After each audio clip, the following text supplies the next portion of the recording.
요한일서 3장 11절로부터 24절까지 우리 하나님의 말씀 우리 함께 보실 때 우리 다 찾으신 줄 믿고 우리 한 절씩 교독하여 읽겠습니다. 우리는 서로 사랑할지니 이는 너희가 처음부터 들은 소식이라. 너희가 취하지 말라. 강한 자에게 속하여 그와 물을 주셨으니 어떤 이유로 주느냐. 자기의 행위는 나쁘고 그의 아우의 행위는 의로우리라. 형제들아, 세상이 너희를 미워하여도 이상히 여기지 말라. 우리는 형제를 사랑하고 사망에서 옮겨 생명으로 들어가는 줄을 알거니와 사랑하지 아니하는 자는 사망에 머물러 있느니라. 그 형제를 미워하는 자마다 살인하는 자니 살인하는 자마다 영생이 그 속에 거하지 아니하는 것을 너희가 아는 바라.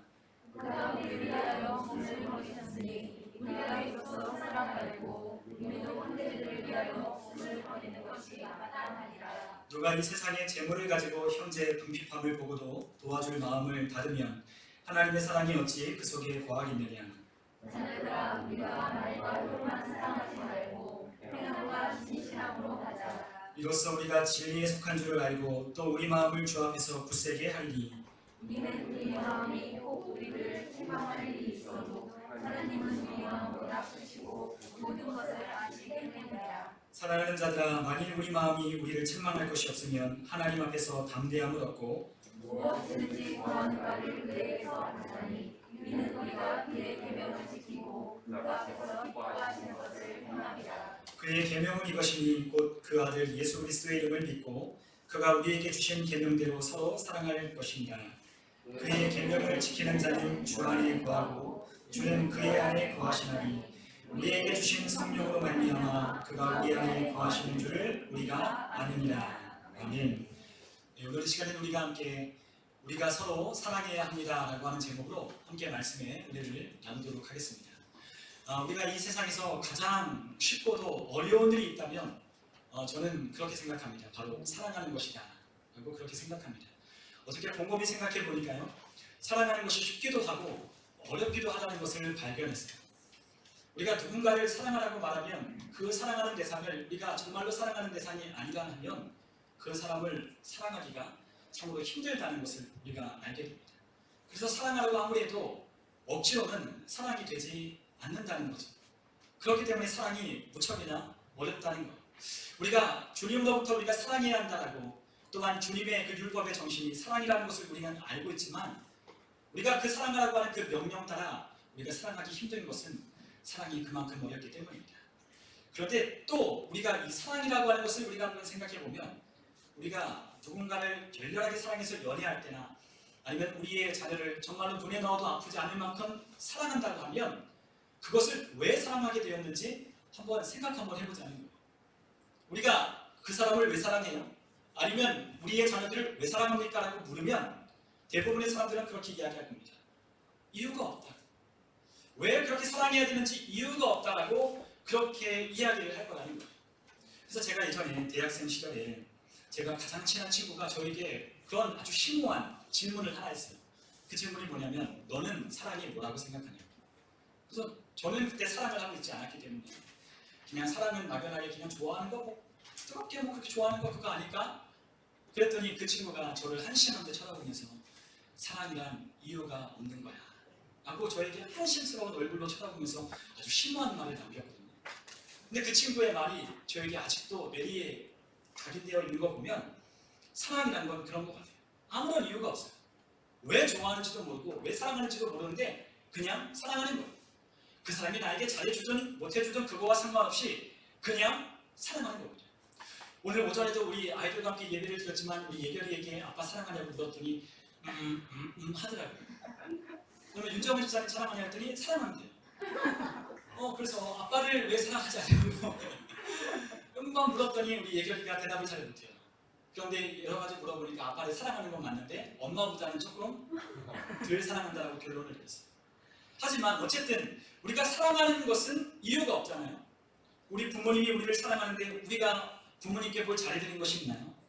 우리가 부모님께 뭐 이쁜 짓을 했기 때문에 사랑하나요? 아니요. 그냥 사랑하는 거잖아요. 마찬가지로 우리가 사랑하는 것도 우리가 이유를 알 수 없는 거예요. 내가 저 사람을 왜 사랑하는지, 남들이 볼 때는 정말로 잘난 것 하나도 없는 그 사람을 봤을 때 아무런 조건 없이 사랑할 이유가 없는데 그 사람은 열렬하게 사랑하는 걸 보면 사랑의 콩깍지가 씌웠다는 것처럼 이유가 없는 거죠. 그러니까 사랑만큼 쉬운 것도 없고 어려운 것도 없는 것이 바로 사랑인 거예요. 그런데 오늘 우리 사도 요한이 우리에게 사랑이라는 것을 우리에게 말씀하고 있어요. 우리가 지난 시간에 함께 말씀을 나눴지만 하나님의 자녀들과 마귀의 자녀들이 구분되는 아주 중요한 분기점이 있다고 했습니다. 정말로 중요한 특징이 있다고 했어요. 마귀의 자녀는요, 하나님의 의를 행하지 않는다고 했습니다. 그러나 하나님의 사람들은, 하나님의 자녀는 의를 행하고 또한 형제를 사랑한다고 말씀을 했어요. 하나님의 자녀들의 특징은 사랑하는 거예요. 그 하나님의 말씀인 의를 행하는 거예요. 그것이 바로 하나님의 자녀의 특징인 건데 그 사랑을 어떻게 해야 되는지, 무엇이 진짜 사랑인지 사도 요한이 우리에게 가르쳐주고 우리에게 권면하고 있는 거예요. 오늘 우리가 11절에 보니까 사도 요한이 우리에게 이렇게 말씀하셨습니다. 우리는 서로 사랑할지니 이는 너희가 처음부터 들은 소식이다. 자, 사도 요한이 우리에게 서로 사랑하라고 권면하고 있습니다. 그런데 이것이 우리가 어떤 소식이라고 말씀하냐면 처음부터 들었던 소식이라고 말씀하고 있어요. 너희가 지금 듣는, 내가 처음으로 너에게 하는 얘기가 아니라 너희가 처음으로 그리스도 예수를 믿고 또한 누누이 하나님께서 너희에게 말씀하셨던 것이 바로 서로 사랑하는 것이다 라고 말씀하고 있다는 거예요. 여러분, 하나님께서 우리를 사랑하라고 말씀하셨을 때 언제부터 우리를 사랑하라고 그렇게 말씀하셨을까요? 하나님은 우리에게 태초부터 지금까지 서로 사랑하라고 그 말씀을 하고 계신 겁니다. 그래서 12절에는 가인같이 하지 말라라고 가인의 이야기를 하고 있는 거예요. 여러분, 가인은 악한 자에게 속하여 그 아우를 죽였습니다. 그의 행위는 악하고 그 아우의 행위는 의로웠기 때문에 그 아우 아벨을 죽였다는 거예요. 그는 마귀에게 속하였기 때문에 그 마귀가 주는 생각대로 마귀의 그 특성인 미움을 따라 자기의 아우를 죽인 거죠. 그런데 그 아벨이 그 형 가인에게 뭐라고 했을까요? 우리가 누가복음에 보면 그 아벨이 선지자라고 기록하고 있는데 아벨이 그 가인에게 하나님의 말씀을 들려줬을 가능성이 높아요. 뭐라고 들려줬을까요? 하나님 앞에 이렇게 해야 한다고, 하나님 앞에 제사할 때는 이런 것을 하나님 앞에 예물로 드려야 되고 어떠한 삶을 살아야 하나님이 그 삶과 그 예물을 받으신다라고 그 아벨이 형에게 이야기를 했을 거예요. 그런데 그 가인이 어떻게 했어요? 그 아우를 들판으로 끌어내다가 돌로 쳐서 그 아우를 죽였다는 거예요. 우리가 죄를 지적받으면요, 우리가 그 죄에 대하여 하나님이 말씀하실 때 우리에게는 두 가지 반응이 나타나요. 하나는 아이쿠 하며 회개하고 그 죄를 하나님 앞에 고백하고 자백하는 것이 우리에게 첫 번째 나타나는 그와 같은 반응입니다. 그런데 악한 자는요, 우리가 그 죄를 지적하고 그 죄에 대한 말씀을 할 때 그가 어떻게 하는 줄 아십니까? 오히려 화를 내고 오히려 그 죄에 대한 지적을 오히려 받지 아니하며 오히려 미워하고 분을 내는 거예요. 여러분, 우리가 하나님의 자녀로서 이 세상 가운데 빛으로 소금으로 살아갈 때에 이 세상 사람들이 우리를 환영하고 받아줄 거라고 착각하지 마십시오. 오히려 우리가 하나님의 뜻대로 하나님의 말씀대로 산다면 세상은 우리를 어떻게 할까요? 우리를 미워한다라고 하나님께서 말씀하셨어요. 13절에 보니까 형제들아 세상이 너희를 미워하려도 이상히 여기지 말라는 거예요. 세상이 왜 하나님의 자녀들을 미워할까요? 하나님의 자녀답게 살면 미워하는 거예요. 하나님의 자녀답게 살지 않으면 어떻게 할까요? 손가락질하는 거죠. 하나님의 자녀답게 살고 하나님의 뜻대로 행하고 하나님의 말씀을 선포하고 그 말씀의 진리를 세상에 전할 때 이 세상 사람들은 우리를 미워하게 되어 있어요. 그렇기 때문에 이상하게 여기지 말라는 거예요. 여러분, 예수님을 잘 믿으면 우리에게 나타나는 그와 같은 현상이 있습니다. 그것이 무엇이냐? 고난이 따른다라고 성경은 분명하게 말씀하셨습니다. 하나님의 말씀 진리를 따라가는 삶은 고난이 있다라고 말씀하셨어요. 어떤 고난입니까? 하나님을 잘 믿기 때문에 우리에게 도전하는 사단의 도전과 마귀의 괴계와 또한 그와 같은 마귀를 따르는 자들의 우리에게 가해지는 그와 같은 고난이 우리 가운데 있다라는 거예요. 그렇기 때문에 이상하게 여기지 말래요. 그러나 하나님은 우리가 그러한 사람이 우리를 미워할 때 똑같이 그 사람을 미워하고 그 사람을 정죄하고 그 사람을 판단하고 똑같이 되갚아주는 것을 원하는 것이 아니라 우리에게 뭘 하라고 말씀하시냐? 사랑하라라고 말씀하고 계신 거예요. 하나님이 우리에게 원하시는 것은 하나님의 자녀로서 사랑하기를 원하신다는 거죠.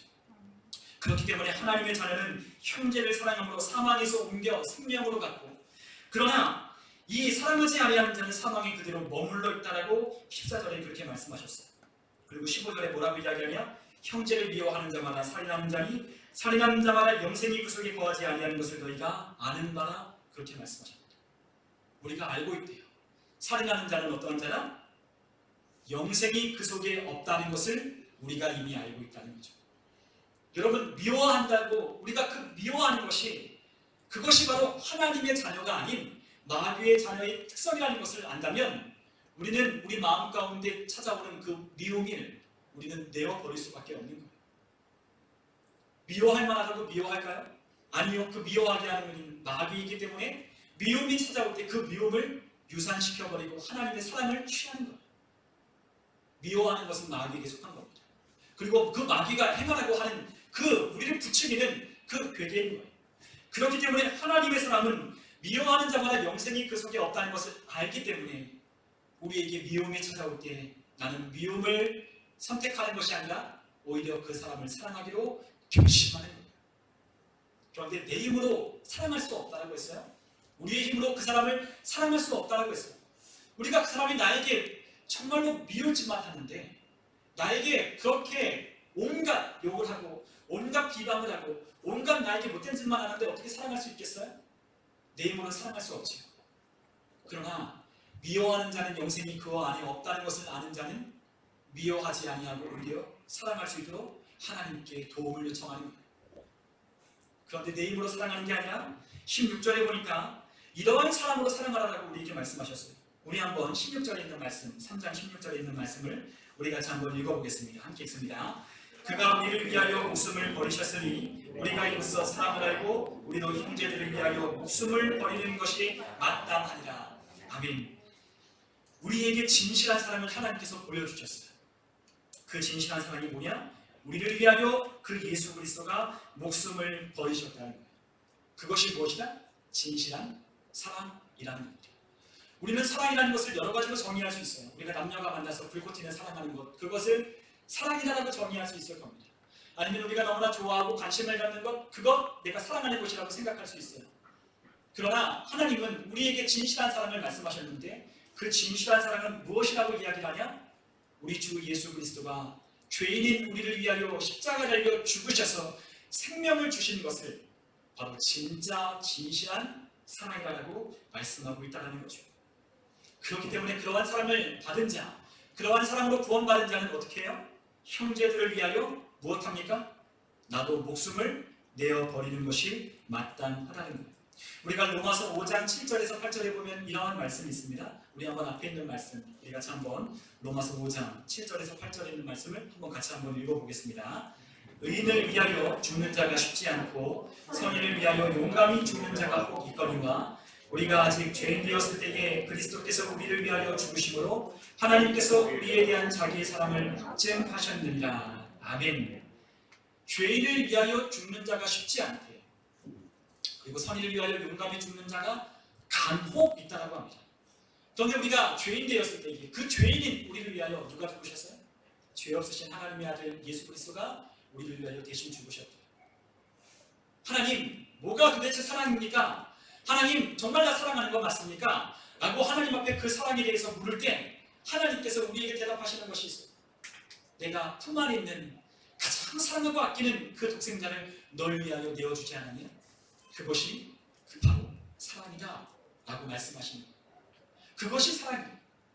그 사랑 앞에 우리가 의문을 품고 우리가 의심하고 있던 하나님의 사랑이 그 하나님의 말씀 앞에 모든 것이 다 풀려지는 거예요.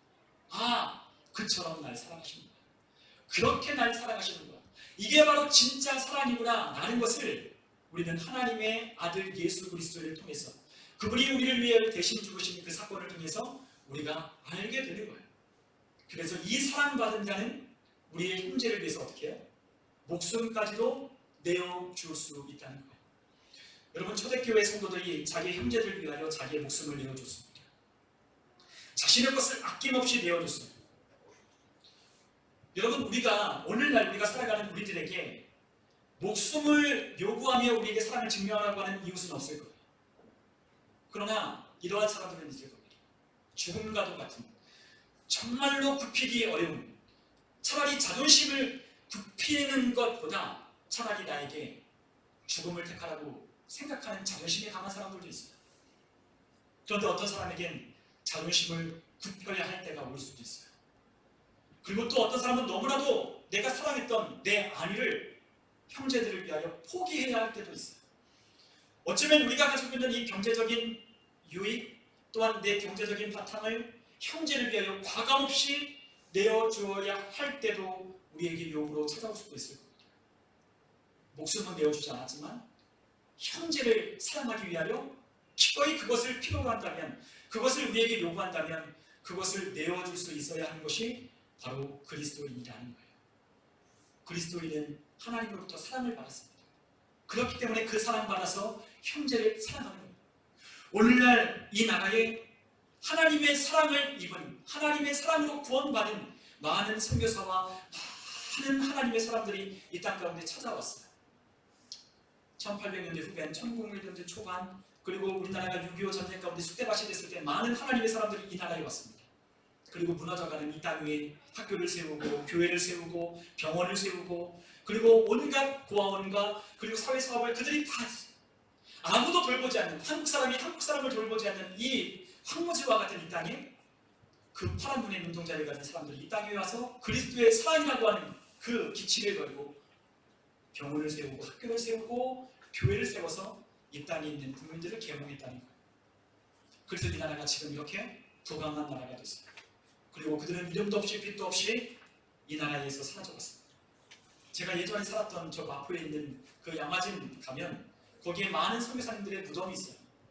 100주년 기념교회 그 옆에 양화진 무덤이 있습니다. 그런데 그곳에 선교사님들의 무덤이 쫙 있는데요. 그곳에는요 어린아이들의 무덤도 참 많아요. 왔는데요 우리나라와 풍토가 맞지 않아요. 그러니까 와서 이질, 배질에 걸려서 그냥 죽어가는 거예요. 부푼 꿈을 안고 하나님의 사랑이라고 하는 그 꿈을 가지고 이 땅에 왔는데 자기의 자녀들이 죽어가요. 그리고 자기가 가지고 있던 그 나라에서, 그 고향에서 누렸던 그 모든 지혜를 다 포기하고, 어떤 사람은 의사로서 안락하게 살아가는 삶도 포기하고, 어떤 사람은 학교의 교수로서 누릴 지위도 포기하고, 그 하나님께서 그 마음 가운데 붙여주셨던 그 불꽃, 그 한국 땅을 사랑하고자 하는 그 마음을 가지고 이 땅에 찾아오는 거예요. 그리고 황무지와 같은 땅에서 우리나라 사람들과 같이 맨 땅에 밥을 먹고 그 땅에서 함께 울고 함께 웃으며 이 나라를 재건했어요. 그래서 오늘날 이 나라가 이렇게 부강했잖아요. 그 사람에게 뭐가 있었을까요? 그 사람이 우리나라 사람과 뭐 피 한 방울 섞였어요? 하나도 섞이지 않았습니다. 그러나 하나님이 그 사랑을 그 마음속에 붙여주니까, 가라고 하니까 하나님의 사랑으로, 하나님의 명령에 따라 정말로 멀고 먼 이양 나라에 와서 이곳에서 하나님의 사랑을 실천해 갔던 거예요. 여러분, 우리도 누군가가 우리의 사랑이 필요하다면 우리도 그렇게 사랑할 수 있어야 해요. 왜요? 우리도 그런 사랑 받았으니까. 우리도 그러한 사랑이 없었다면 우리는 죽어 영원한 지옥에서 그 활활 불타오르는 지옥에 갈 수밖에 없는, 그리고 이 땅에 산다 할지라도 왜 사는지, 왜 우리가 살아가는지 이유와 또한 생명이라고 하는 영원한 가치라고 하는 것을 까매도 생각하지 못한 채 우리가 살아가는데, 하나님의 은혜로 그것을 깨닫고 언제 죽어도 천국 갈 수 있는 소망이 생기며 하나님의 은혜로 우리가 살고 있다는 이와 같은 놀라운 은혜를 우리가 잊지 않았습니다. 그런데도 우리가 사랑할 수 없다면 우리는 하나님의 사랑을 알지 못하는 것이 아니면 그 사랑을 우리는 제대로 받지 않은 사람일지도 모른다는 거예요.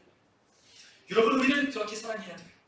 바로 그것이 우리에게 요구하시는 하나님의 명령인 것입니다. 그러면서 사도 요한은 우리에게 17절에 이렇게 말씀했어요. 너희가 재물이 있는데 형제의 궁핍함을 보고도 도와줄 마음이 닫으면 하나님의 사랑이 어찌 그 속에 거하겠느냐. 18절에 우리 한번 말씀 같이 한번 읽어볼까요? 18절 함께 읽습니다. 자녀들아, 우리가 말과 듣고만 사랑하지 말고 행함과 진실함으로 하자. 아멘. 사랑하되 말로만 하는 게 아니냐, 혀로만 하는 게 아니냐, 행함과 진실함으로 사랑을 보여주는 거예요. 여러분, 믿음에는요 증거가 있어요. 우리가 믿음이 있다는 것을 어떻게, 증거를 우리가 어떻게 보여줄 수 있을까요? 믿음이 있다는 건 우리 하나님의 역사가 있기 때문에 믿음이 있다는 걸 증명할 수 있는 거예요. 그렇기 때문에 믿음의 증거는 바로 역사인 거예요. 우리에게 믿음이 있기 때문에 하나님이 일하시는 겁니다. 여러분, 소망의 증거가 무엇이에요? 인내하는 거예요. 우리가 오늘도 찬양, 인내라고 하는 찬양 불렀지만 왜 인내하겠어요? 소망이 있으니까 인내하는 거죠. 희망이 있으니까.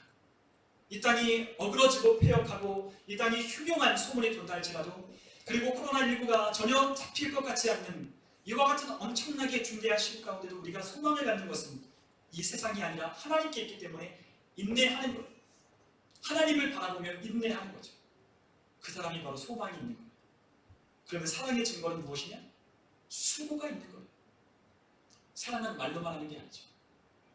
제가 그렇게 쇼핑몰 갔더니 그 쇼핑몰에 가는 그 입구에 그 직원이 있어서 사랑합니다 고객님 어서 오십시오 라고 그렇게 인사를 해요. 근데 그 고객님 사랑합니다라고 그렇게 이야기를 하는데 나 정말 사랑한다라고 하는 걸까요? 아니요, 돈 줘서 물건 사러 오니까 사랑한다라고 하는 거죠. 진짜 사랑하기 때문에 사랑하는 게 아니에요. 돈 안 주면 사랑하지도 않아요. 찾지 않으면 사랑하지 않아요. 그러나 진짜 사랑은요, 뭐가 있어요? 수고와 헌신이 있는 거예요. 그렇기 때문에 자녀들이 우리 부모님을 사랑한다라고 하는 말은 어쩌면 거짓말일지도 몰라요. 그러나 우리 부모님들이 자녀를 위해 사랑한다라고 하는 그 사랑은 진짜인 거죠. 우리가 그러한 사랑을 우리가 받았다는 거예요. 하나님은 수고하셨어요. 어떤 수고? 하나님의 가장 사랑하는 그 아들을 내어주셨어요. 그리고 오늘도 우리를 돌보고 계시며 우리와 함께 하시며 우리를 인도하고 계신다.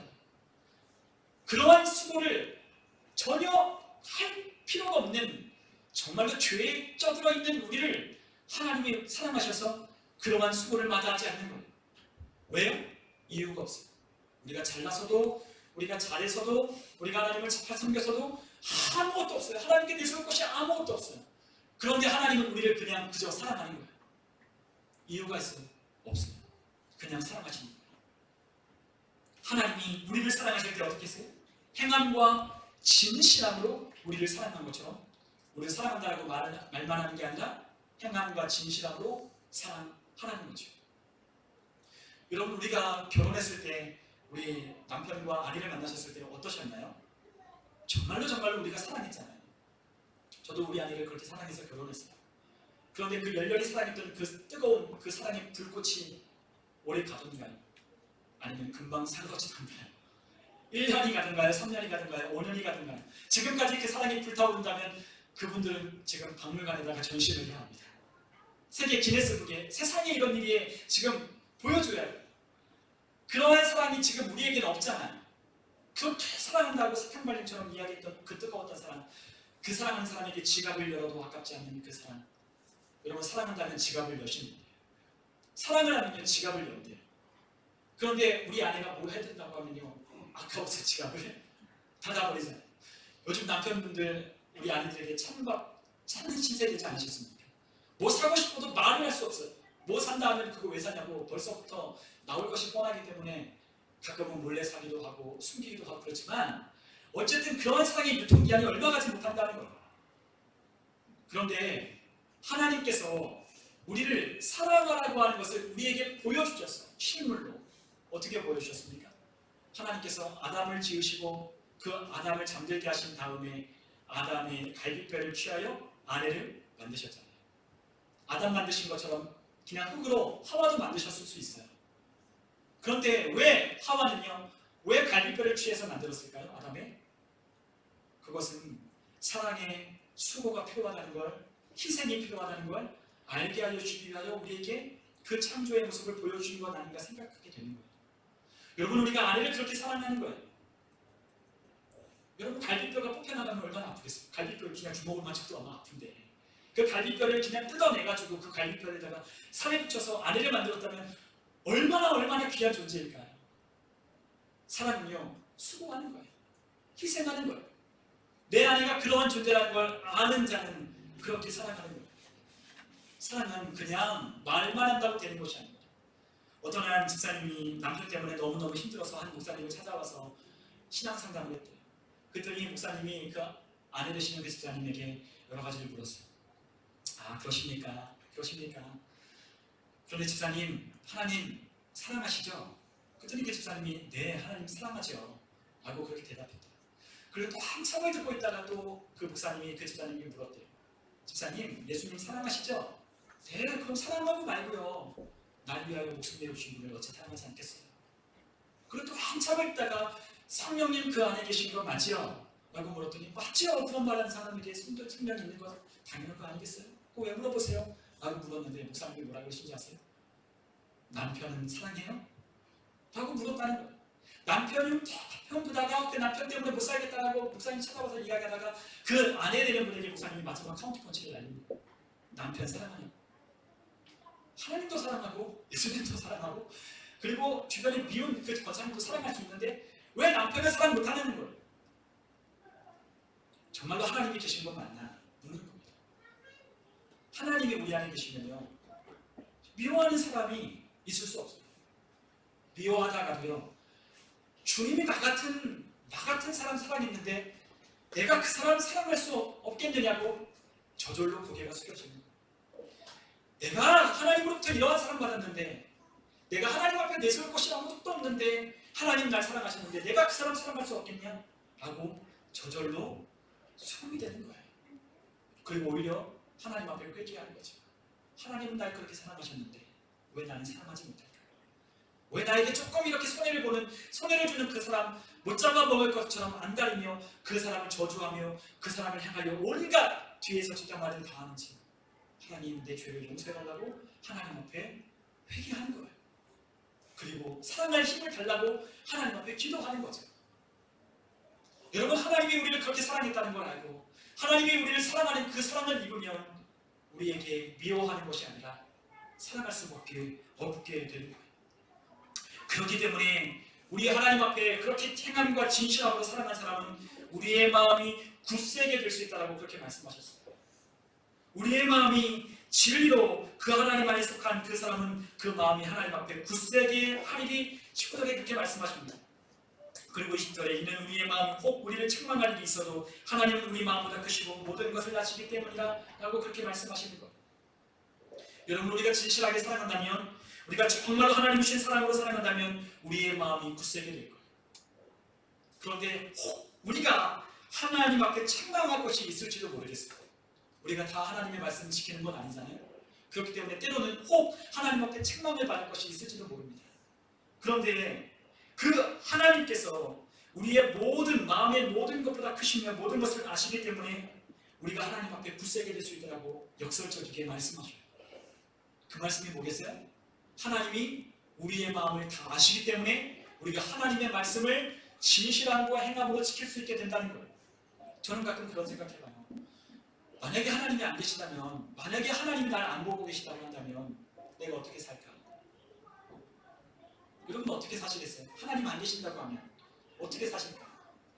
하나님이 계시다라고 하는 것과 하나님이 안 계시다라고 생각하는 사람의 삶의 차이가 있을까요? 없을까요?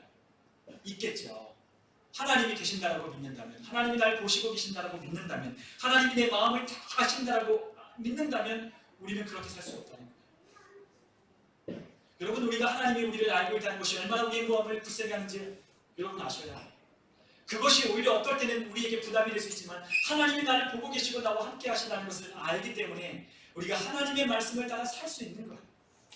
그렇기 때문에 우리의 마음이 하나님 앞에 굳세게 되고 하나님 앞에 담대함을 얻게 되는 거예요. 하나님이 안 계신다고 하면 저는 막 살 것 같아요. 하나님이 없다고 하면 내 마음대로 살 것 같아요.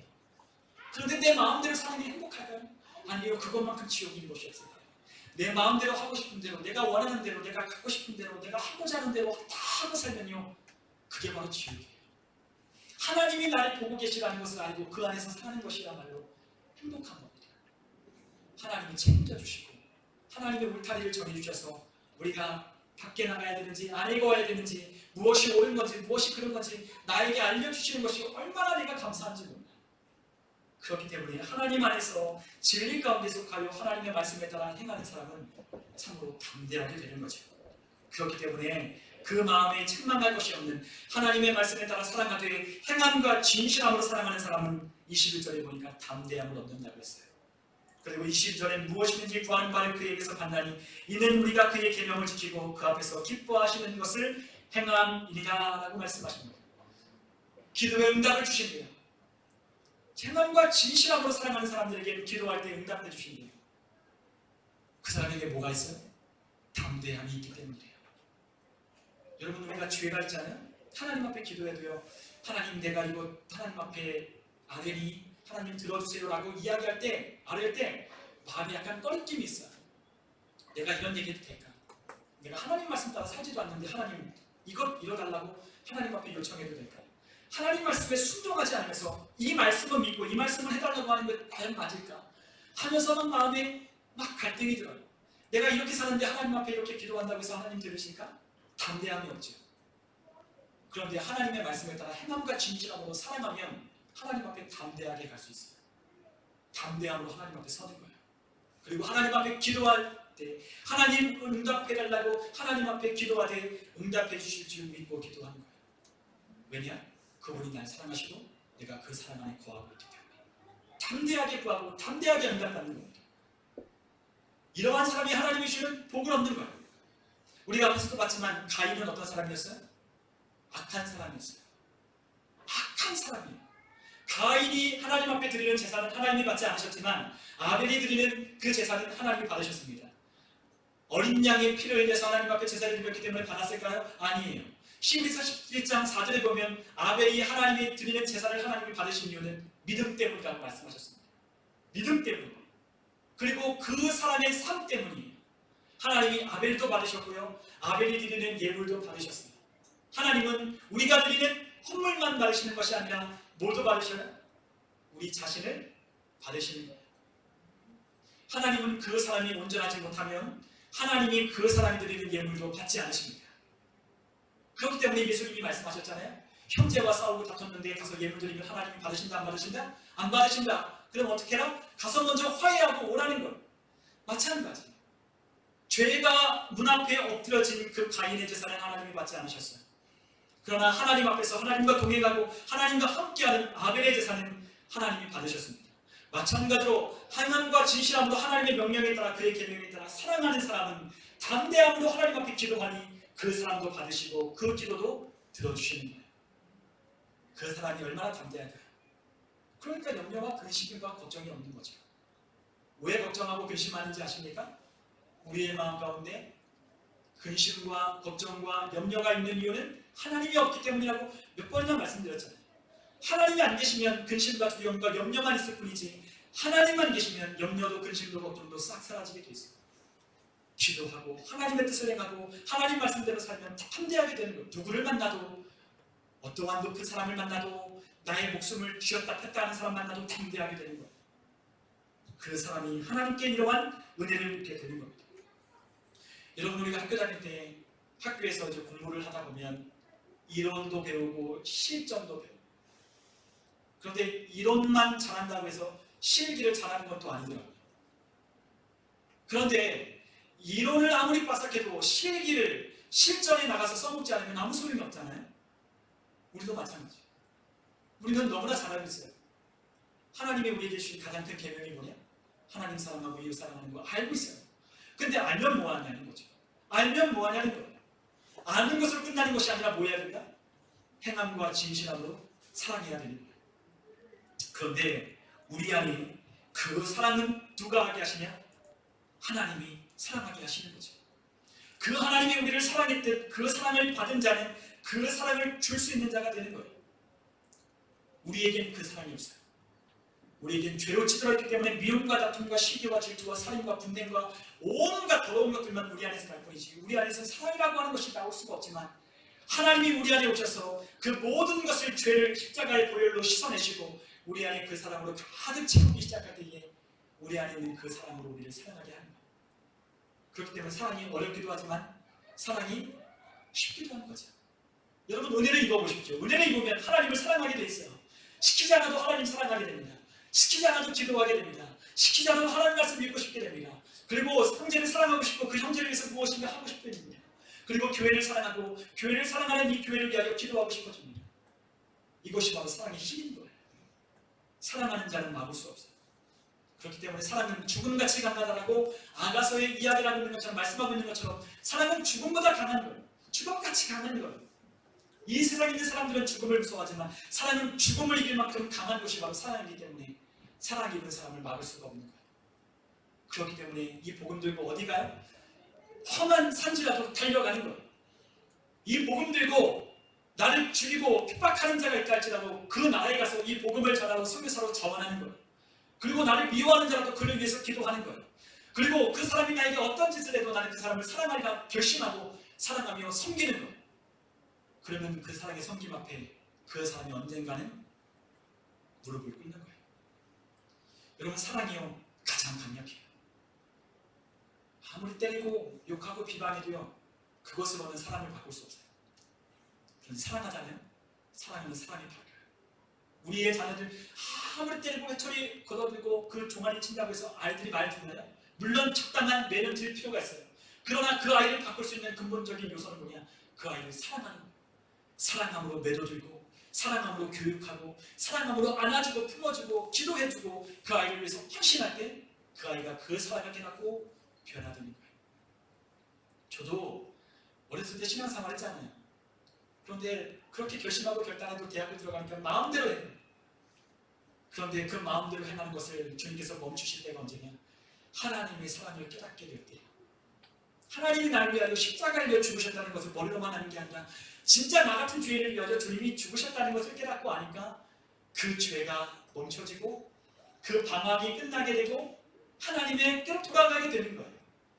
그 사랑은 강력한 거예요. 그런데 하나님이 우리에게 그러한 사랑으로 사랑하라고 했어요. 우리 남편과 우리 아내가 마음에 들지 않으십니까? 그러면 기도해 보십시오. 내가 꼭 싫어하는 일만 하십니까? 그것만 골라서 하십니까? 기도하십시오. 그 사람을 하나님의 사랑으로 품고 기도해 보십시오. 그 사람이 반드시 돌아오게 될 것입니다. 나를 힘들게 하는 상사가 있으십니까? 미워하고 다투는 것이 아니라 그 사람을 위하여 하나님께 기도해 보십시오. 사랑할 마음 달라고 해서 기도해 보십시오. 오히려 사랑해 보십시오. 그냥 미워만 하는 게 아니라 미워하지 않겠다라고 하는 것만 아니라 사랑하기까지 해보십시오. 그러면 그 사람이 나의 협력자가 될 것입니다. 여러분, 오늘 하나님께서 우리에게 말씀하셨어요. 우리에게 주신 계명은 23절에 보니 그 아들 예수 그리스도의 이름을 믿고 그가 우리에게 주신 계명대로 서로 사랑하는 것이다.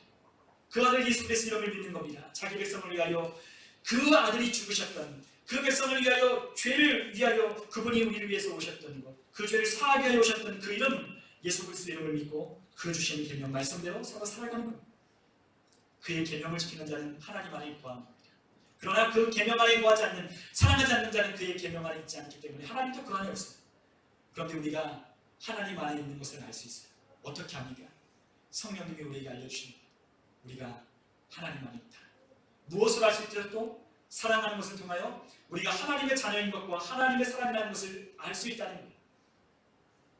여러분, 우리에게 하나님은 다시 한번 말씀하십니다. 최초부터 우리에게 주신 말씀, 아담과 하와 때부터 가인과 아벨에게도 누누하게 말씀하셨던, 그리고 지금까지도 오늘날에도 우리에게 말씀하시는 서로 사랑해라.